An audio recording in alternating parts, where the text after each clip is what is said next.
I know I'm coming up on lunch, so it's one of those sessions where everybody's a little anxious. So I'll try to get through this somewhat quickly.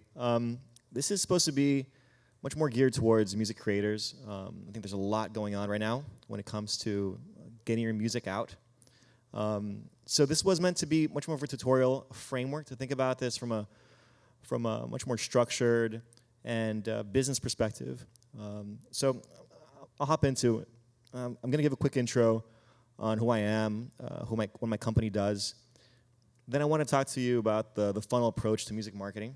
And again, I'll go through it because I think the audience here is very diverse and maybe you're interested in very different things, so we can leave some space at the end for some questions and thoughts. And then, of course, fan acquisition cost versus fan lifetime value. This is something that we do in startups and Silicon Valley, which is thinking about always, hey, how much you're paying for a fan and how much that fan is generating towards you during a lifetime rather than just looking at acquisition costs, which is where people really focus their marketing dollars when it comes to music and labels. And then some parting advice for creators, for what it's worth. This is me. I started my career in the parent-pleasing industries, banking and consulting.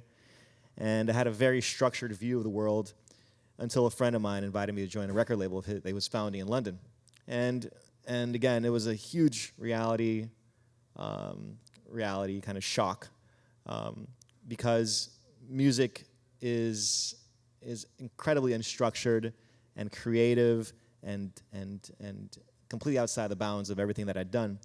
And in music, we managed artists where we had 2 vehicles burnt to the ground. We had an artist jump out of a window in Iceland. We had a few artists that were deported because they were in legal issues. Artists, and that's what makes them brilliant, also makes them kind of operate at different levels of business and logic, and so very hard people to manage. And I thought it was very unique, and I lasted about, I left my partners kind of doing it after 3 years, and I went to start new companies and startups and advise, small and medium enterprises in Colombia and Guatemala, all over the world, trying to grow. And I realized that, music is very similar to venture capital in the sense that you're funding a spark. You're funding a spark, an individual with huge potential. And the outcomes could be amazing, but likely or not, it's not going to work out. And music is very similar. There are only few artists really shine through. And when you talk about inclusion and massive amounts of creators trying to have their voices heard, music is really hard. Music is really hard. So hopefully we can apply some of the principles that we apply in venture capital when it comes to improving your chances of success towards music. So we created song tools. Whoops, what's going on here? My slides are weird. A bunch of content not showing here. But anyway, Song Tools is a creator. My slide is a bit off, so I don't know what's happening. But anyway, Song Tools is a set of growth tools for audio creators. And we have currently about 80,000 record labels, artists, and curators who are part of our community. We've made more than 1 million placements of songs into playlists through our things. We've run tens of thousands of digital ad campaigns on behalf of artists. And we've generated millions upon millions of wealth for a broader community of creators, curators for the industry. This slide is meant to show kind of the progression of number of tracks being released per day on Spotify. In 2022, it was 100,000 tracks per day. And sorry, this slide was supposed to be a lot filled in. I'm not sure what happened there. Today, it's 150,000 tracks per day. So think about how you get heard when there's so much music coming through. And AI is one of those tools that is making artists more prolific, increasing the speed of release. And the reality is a lot of artists spend their time on their artistry, creating, building their music, learning how to use all these tools, and then all of a sudden they release to, they're just a drop in the ocean. So now they have to figure out, okay, so how am I heard? How do I find my audiences? And that's where Song Tools comes in. We create a system that really simplifies the entire kind of growth and marketing process of getting from the song released all the way to fans. And it's complex. Digital marketing is complex. There's people who specialize in this. And so we're trying to kind of cut that down to clicks, where you're putting your music out in a few clicks and at affordable rates as well. You know, hiring a digital marketing agency or a music marketing agency to promote your music is insanely expensive. And so we're trying to massify that. And we found that not only artists and independent artists are interested, labels and distributors are also interested, because I'm not sure if you've seen Universal Music, Sony, all these majors, they're also laying off a lot of people because of AI, because of automation and pressure from investors to do more with less. And they're using our tools. They're using our tools because they need to find a way to market all these things, like catalogs upon catalogs of music, more efficiently. So we basically built several communities of curators. We have these automation engines to have one-click ads. It pulls all your data from and your artwork from your accounts and automatically creates beautiful ads using AI to create compelling videos and landing pages with pixels so they can do proper attribution and see where the clicks are going. So we kind of built a continuously evolving ecosystem of tools for artists. But I'm here today. I want to talk to you about a little bit how we approach things. And a lot of artists come in and say, well, you know, I paid $1 here. How many streams did it generate? And I think that's a very, very narrow view of how marketing should be done when it comes to music. This is a marketing funnel, and this is a general framework of thinking about marketing. You start off with, you know, broadly at the top of the funnel, awareness. Awareness is basically kind of getting your music in front of as many people as possible, and in order to do so, it's without much context. This is where you're working with a TikTok influencer to kind of put the music as in the background for their content. Radio as well, you know, it's getting placed in a rotation at 3 a.m. by the local indie, hip-hop, country DJ. Sync is kind of aligning your music with specific advertisements, so people listen to your music, they're exposed to your music, and maybe they get interested in it, but it's also not very targeted. And then finally, there's playlisting, which is kind of the new radio. And I'm not sure if you guys know what's happening here. This is a several $100 million industry right now. You have people who own playlists on Spotify, and they're the new influencers when it comes to music discovery. And so, how do you get in front of those curators? How do you? It's the new radio. It's the new radio. It's how discovery happens on a broad basis. And so, when you're looking at this, people are paying for playlisting campaigns, sync campaigns, radio campaigns, and the objective here is always about reach, about getting to as many people as possible without context. And of course, when you go as broad as that, you're going to have people who like it and people who don't. So it's hit or miss, and that's fine. The next level in the funnel is interest. How do you kind of put your product directly targeted to people and engage their interest and fine-tune those audiences? And in there, you're looking at building ads. So like Instagram ads, TikTok ads, Facebook ads that have your music and are being targeted to people specifically. And the clicks there, they're much more targeted. They're much more in high intent. And what you're looking there is save rate. You're looking there as saying like, hey, I heard the song on TikTok, I clicked on it, I went on Spotify, and I saved it. So when people run these campaigns, they're actually looking for fans. They're not looking for exposure, they're looking for fans. And then the next level is getting email and phone collection. And these are specific, and this is about kind of saying, listen, you like my music, let's stay in touch. And that's the next level of interest you want to get to. And there, it's getting deeper and deeper. When it comes to, for instance, podcasts, the business model is selling ads on the spot on podcasts. You know, you can listen to any podcast for free in Spotify and in Apple Podcasts. But the only way you're going to sell advertising is if you can give a sense of who your audience is. So if you don't have any data points, any sort of like just bios, geographies, interests on your audience, then there's not much you can do. So this is about owning your audience. And Spotify doesn't give you access to your audience. So how do you get to owning your audience? So then if you're doing a tour in Atlanta, you can actually kind of contact your and target those fans in Atlanta to let them know without having to go through third parties. The fourth level is basically when you actually use your audiences to actually drive them towards actions. And so that's where you're engaging and multiplying the engagement and making sure those audiences kind of feed upon themselves and grow you as an artist, going from 1,000 monthly listeners to 1 million monthly listeners and keeping them engaged and coming back on a regular basis. How do you do that?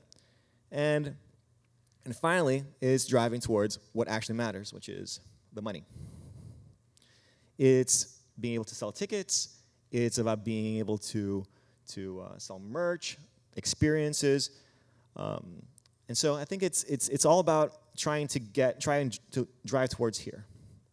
And I think the biggest mistake that artists make is trying to measure the ROI too early. Trying to say, hey, all the spend here, how much am I making here?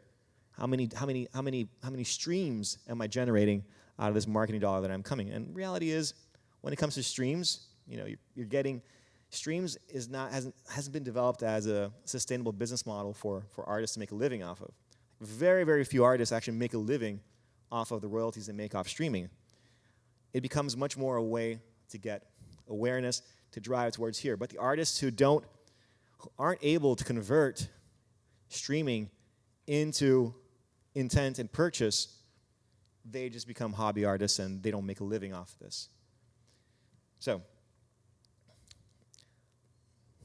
again, the way to approach this really is figuring out how much it costs to get them through the funnel, right? How much does it cost to get from that artist, the total promo spend, the number versus the number of fans he acquired and got to that end of the funnel. That is the fan acquisition cost. And in startups, we have the customer acquisition cost and versus the lifetime value. And a venture capitalist, or in this case a label, will look at you if they say, hey, is there a good ratio here? Is this guy acquiring fans at a good rate, and is he able to monetize on these things later on the practice? So 3-to-1 is usually the ratio they're trying to look at. If you have 3-to-1, if you're making 3 times as much on each fan as it costs you to acquire it, then you know what? You don't need a label probably. Labels, nowadays, the thing about labels now, they're looking for entrepreneurs. They're looking for musicpreneurs. They're looking for people who already figured out their audiences, figured out who they're going after, and already have the channels to do so. And so labels have become kind of financing arms. They're just giving advances to do what you're doing already. So I don't think artists realize that getting a label on board isn't necessarily kind of their breaking chance, the chance to break. It's a step in the path that they've already kind of started and were going on themselves. Labels very rarely get on a train that's not already kind of in full momentum because of this. So the idea is always keep this in mind. Always keep in mind the fact that getting streams isn't the end game.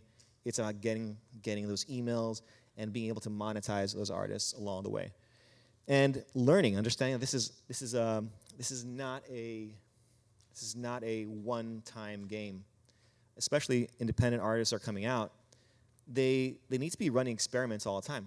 Very much like startups. Startups have like MVPs, like a minimum viable products that they launch, they try out the market, they test, they see, they get the outcomes, and if they work, they scale. In the same way, our design philosophy with our artists is like, listen, even if your song doesn't do as well as you think using the promotion tools that we've created, we're trying to give you as much feedback and guidance back so you can go back and iterate on those things. Did that album cover convert pretty well in terms of curators? Did the track kind of do well vis-a-vis other tracks in your genre, and so on? Here are some tracks that did do well. You know, what do you think about them? Like, how do they fit in your picture? And so I think the great artists that come out of this kind of revolution and using these tools are the ones who know how to take the feedback and data, iterate, and relaunch. So I think be humble, be dynamic. Failure is good if you've tried it. One thing that's really important as well is finding your scene. Building together is better. That goes for startups. That goes for artists. It really is. I think high waters lift all boats. So if you work as a community in any sense, and it applies for businesses, for groups, for anything, build together and everybody wins. I think there's a lot of competition, a lot of high elbows going around in music, and it's not necessary. And fourth, leverage tech tools to multiply your efforts. Like, I think in the same way as using AI to kind of improve your creative process, to improve it, to increase your production of music, use these tools to multiply kind of your efforts in general. So those are my insights, and I'll leave it at that. I think I'll give back the time.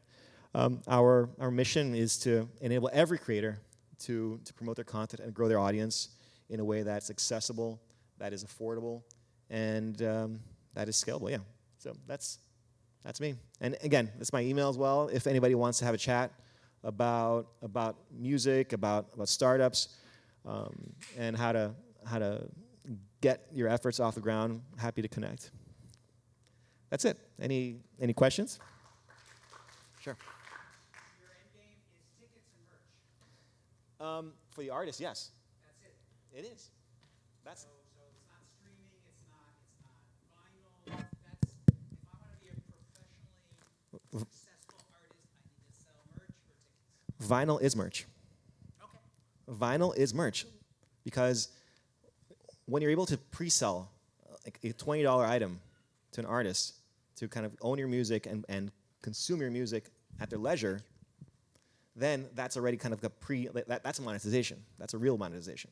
Like for $20, imagine how many streams you'd have to kind of generate in order to generate those $20. So. Okay. Thank you. Yeah. Well. Any other questions? Oh, please. So are you saying then that? Oh, sorry. Because I've been wondering why are the major artists going back to vinyl? I couldn't understand. So are you saying then that the streaming revenue that they're generating is so much less than when they were doing vinyl? I think the vinyl phenomenon is there's a few components to it. One is, of course, being able to pre-sell music and sell a package of the album. Because I think what happened with streaming as well was that the concept of the album has been kind of destroyed a little bit. Because it used to be that you would sell a full, contained experience with artwork. You would sit down and listen to an entire album. And I think a lot of people miss that experience of going to the store, getting that CD or album, sitting down, listening to the whole thing, reading the lyrics, looking at the artwork, and really enjoying that artist's collective work. Because I mean, an album has a storyline, has a whole sense to it, and we've lost to it. Now we're in the singles age. We're launching music individually as pieces, and more as to see which ones get more traction. So a lot of the artistry of the album has been lost. And I think a lot of people are trying to go back to that experience as well. Thank you so much.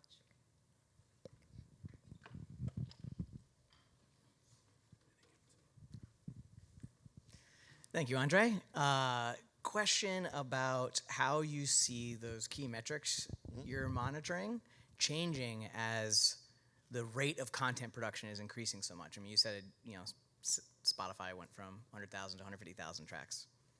How are the things changing? I'm sorry. So like, how is the fan acquisition cost changing? Like, is that going up? Is the lifetime value of fans going down in general? Like, are there any broad trends you're seeing? Yes, I think both. Acquisition cost is going up, of course, and lifetime value is going down as well because there's more competition. There's more competition, and I think, but at the same time, I think there is. You're starting to create a lot more segmentation of music, and even segmentation of artists, because music creation itself, in and of itself, has taken different objectives. It used to be that anybody who really was able to produce music had to have had 10 years of of experience, touring and kind of playing music to be able to release music, and the people who wanted to make a living out of it. And so, whereas now with these tools, anybody with like some creativity and intent can actually create pretty decent music out of their bedrooms. So I think people are happy just to be heard, like be another voice and have their voice heard by a smaller audience and a niche audience is enough for a lot of people. So, but nonetheless, people finding those niche audiences, elevate and increasing the kind of the amount of marketing spend going into the market versus set number of listeners is causing some friction. At the same time, I think the amount, accessibility, ability to target people. It used to be that everybody listened to the same artist because that's what all the mass channels were feeding out to everybody. Now it's much easier to have artists, for you to have artists that your friends have never heard of, that you enjoy. So I think the market's getting better and better at breaking that down. But that also means a lower number of superstars. Of those superstars, I think we're going to have the end game. Hopefully, is a huge number of people who are stars and fewer megastars. Christian, over here. So I'm creator of sortly.com. So I'd love to talk to you about ways we could collaborate. Mm-hmm. But my question to you is around this peak right here, which is at the end of the day, it comes down to the real life, right? The physical experience. So yeah, what do you take away from seeing through all these digital work that you do and all like that's going on in the world? But at the end of the day, it's just about the physical experience. Like, what do you get from that? What do I get? Yeah. What do we get from this one? Yeah, like, well, what do you see is the lesson there, that it all goes down to the physical experience? I think it was always. I think it's fairly similar still, but I think it's become because of the way that that live music has developed. If you look at ticket prices and concert attendance and ticket prices and just the size of the live music industry in terms of kind of where money really is, live and physical experiences, especially after COVID, have been much more valued by users. And the listening experience has lost a lot of the value, how much money was actually being spent there. We used to spend, money buying albums. We had our portfolios with like and a very limited amount of music we had there, and we had to pay for that experience. And now, it's been a complete shift in business model. We're giving this away, listening music, almost for free, and that's why artists are getting paid so little. Streaming as a business model was a bit of a negotiation. It was a bit of a process of transitioning from stolen music, from Napster and all these things, and as a way to drive people into paying for something on this front. Because it was, for a few years, nobody's paying anything for music. So this has been a bit of a contentious kind of aspect of the music industry to make it work on the payment side of things. Whereas where paid music was kind of going down for many years until 2008, live music was doing this. And so I think it was just the industry dynamics shifted towards that. It used to be that you could be making money off album sales all you want and not be a touring band and not being a touring act. And nowadays it's much harder for you to be an act that's profitable, that is generating enough revenue without actually having a live component or a very strong merch component attached to it. Thank you. Just curiosity, do you know the split? Like, what's like the margin on Spotify, and could they even afford at their current price point to actually pay artists a living wage, or like, is it just like, I can't tell if they're just being greedy or like, or our bill's gonna go up? Like, Well, so Spotify pays out 0.4 cents per stream, and that's split. That's split between the distributor, the rights holder, and ultimately kind of the composition, right? The owner of the composition. And so there's a lot of intermediaries, a lot of people in the middle there, and a lot of it was the reason why Spotify was able to do this, be the first streaming platform, was because they sat down and negotiated with all the rights holders. They sat down with Sony, with Universal, and they were able to secure. And those guys negotiate hard. They negotiate super hard. And so I think they were able. Spotify, as a company, had its first profitable quarter, I think last quarter, because until then they couldn't figure out how to scale this up enough while still having to pay out these royalties. And even paying out all these royalties, people complain that not enough artists are kind of making a living wage off their streaming.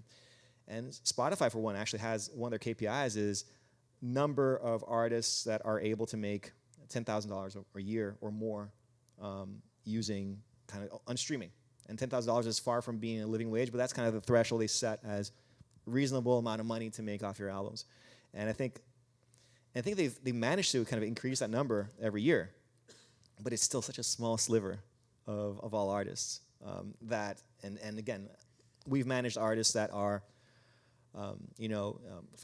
like between 500 million and 1 billion streams historically. And these artists they're not swimming in it, I'll tell you. no, I get it. It's you tough. got to work. You in gotta this work. day and age. There's And the way that Spotify distributes is, and there's a lot of debate as well on kind of the different streaming kind of mechanisms and algorithms and how you split that money. Because, for instance, right, let's say that you pay $10 a month, right? Let's say you just listen to one artist, right? One artist. All you listen to is one artist. Now, logic would say that all your money should go to that. All those $10 should go to that one artist. But no, it goes into a pool. It goes into a pool, and it says, okay, no, listen, it depends on the number of streams that you generated yourself. Listen to that artist rather than kind of saying, if you listen to one song a month, and it's supposedly that those $10 should go to that one artist, but that's not how it works. And some people argue that that's how it should be, and others want to say, well, it's a pool of things, and let's just figure out the mix of streaming and split those proportionally across all artists. So, Do you think they're doing a good job? The best job they can? I think Spotify does a really good job of managing the labels, better than anybody else has been able to. It's a tough one. Those guys are aggressive business people, and very cutthroat. So I think they've done okay. I think Deezer is trying to change a little bit, kind of how they distribute music, how they distribute royalties. And if there's enough pressure from kind of Merlin and the independent music kind of like organizations, there could be a shift that could change the algorithms. But again, the reality is this is like short. It's a short blanket. You know, if you pull up here, you uncover something. You uncover your toes. If you pull it down, you uncover your chest. And so I think there's always somebody who suffers. If you change the algorithm, certain artists, kind of mega artists, will suffer. If you change it, yes.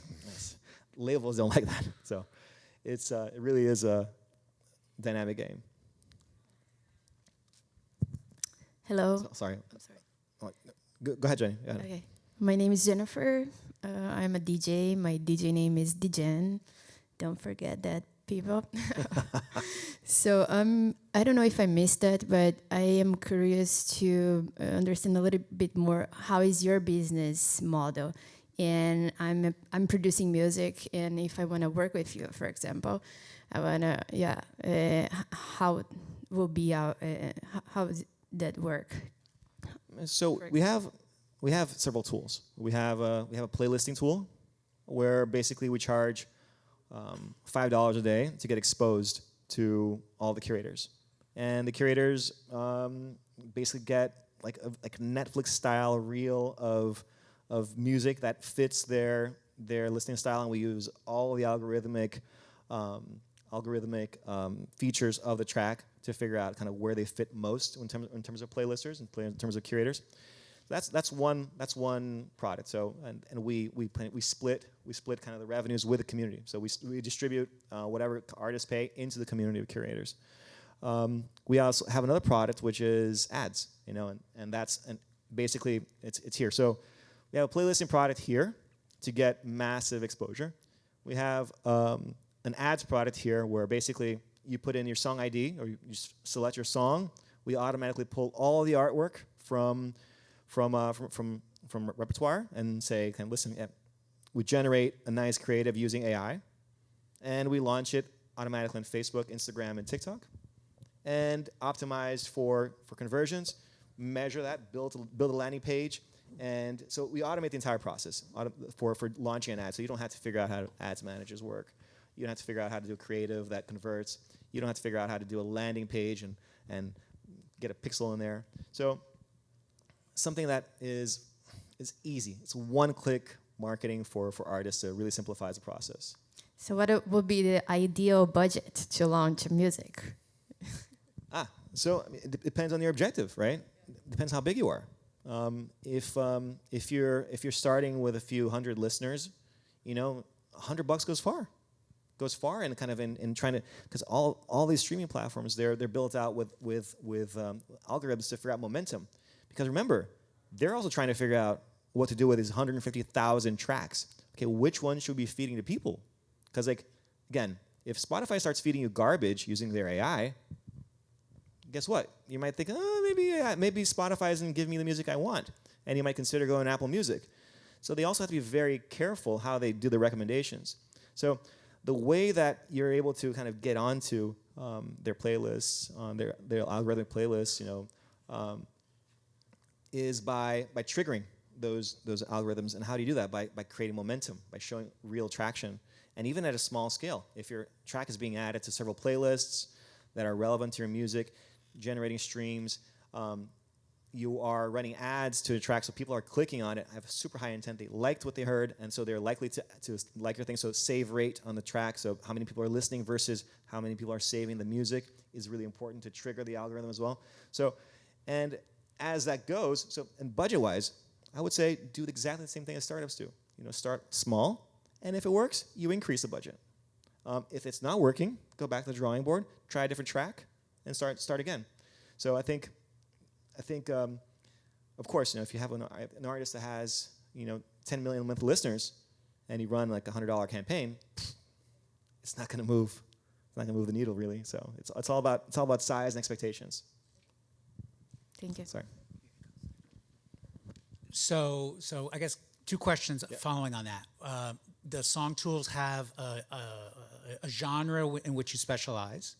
Two, if finally the conversion is about ticket sales, can I use your platform as an artist to focus in on my 2 events that I will be doing in Miami, for example? Good questions. So genre-wise, we do really well when it comes to more mainstream, for sure. The more mainstream, the better, because there's a bigger depth when it comes to audiences and playlists as well that kind of focus on those audiences. Electronic, pop, hip hop are definitely the biggest ones. But the reality is, I think we're starting to build out a lot more depth in a lot of genres as well. So the short answer, it's pretty much any genre. We're talking with distributors in Hungary. So we're looking into Hungarian language, playlists that kind of focus on those areas as well, and understanding how acquisition happens for Hungarian hip hop. So I think there is a lot going on, a lot of moving targets, but we always try to kind of create depth in different genres. And the second question, in terms of merch and ticket sales, the answer is yes, and more to come soon. When you're using our ads engine, you can actually focus on specific cities that you want to kind of target. We haven't automated the full gambit of saying, target these cities to drive towards this ticket site.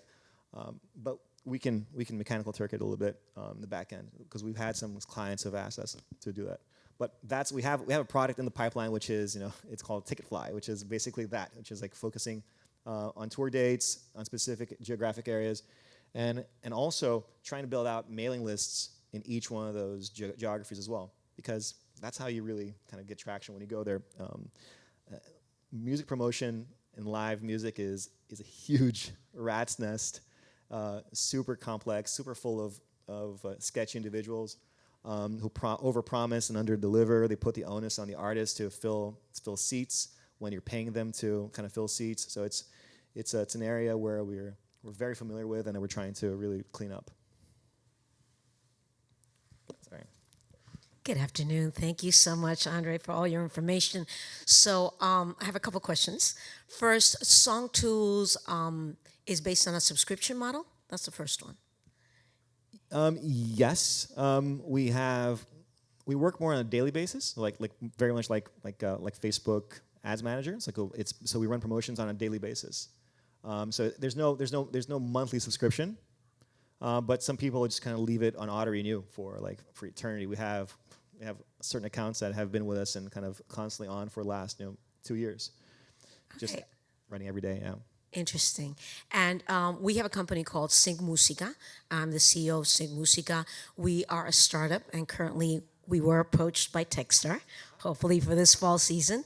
So I'm interested on Song Tools providing. We have a large Latino community that we've been building as we build our subscription model. And we're wondering if your Song Tools also caters to all genres and to the Latino community. Yes, Latin music is huge. Yes, we're actually kind of in the process of launching an entire side of the business focused on Latin America, because there is a lot of cross-pollination. There's a lot of local curators that already participate in our platform. So we're trying to actually kind of do a lot in Spanish language. In that front.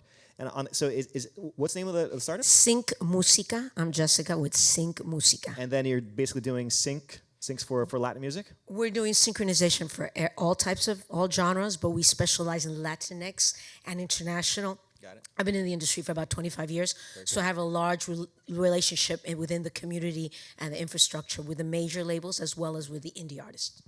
Very cool. And I was a mentor with Techstars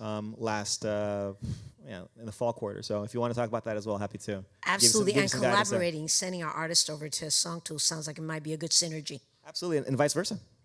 We can talk about that as well. So look forward to it. Thank you, Andre. Sure. Network. Thank you. Anyone else has questions? No? Okay. Thank you so much, everyone. Well, thank you. A round of applause. Let me know. Like I said, this is my email address right here. If anybody wants to connect afterwards, let me know.